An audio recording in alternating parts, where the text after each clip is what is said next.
I know that there's really nothing that you can tell us about Tomorrowland's plot, but the original working title was what, 1952? Correct, yeah. Is the movie set in the 50s? Is there any tie to the old Walt Disney hosted show? I mean, we pulled the title. 1952 was always the code name of the movie because that was the marking on this box that was sort of the inspiration point for the movie. We still don't know why it said 1952 on that box because there's stuff in it from as early as the late 1920s and as late as the early 80s. So it basically spans this 50-year period in the 20th century.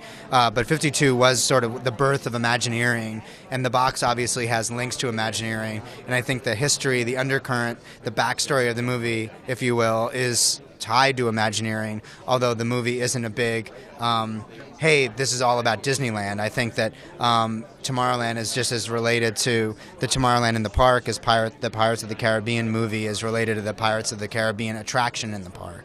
Can you tell us anything about George Clooney's character, or why he sprang to mind? Because he does have that sort of like when you need a period movie, he brings that sort of old school thing. I can tell you his character is a man. He's very handsome, very intelligent. He has a great sense of humor. So he's switching it up finally. Yeah. If I talk about the period of the movie, I just feel like it's a big spoiler, and already there's enough stuff out there that people, we did our first day of principal photography. I noticed people were taking pictures, so you'll draw your own conclusions as to when and how the movie is set. But I just don't want to give anything away. And then I have to ask you about another major Disney property that your name has been bounced around about. Anything about any truth to the Star Wars stuff, or anything maybe coming back to Star Trek?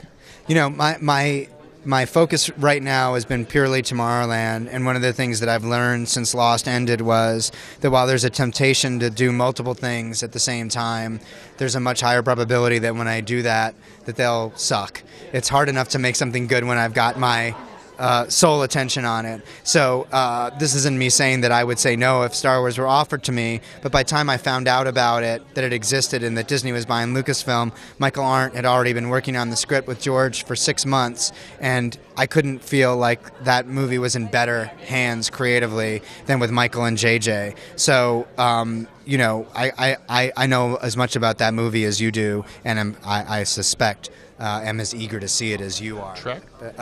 Trek, same thing. I'm just so focused on Tomorrowland right now, and this TV pilot that I just shot. If they started working on the next Trek 6 months from now, I would love to be involved, but I think they want to be full steam ahead now. So I think Bob and Alex are just taking the reins, from what I understand.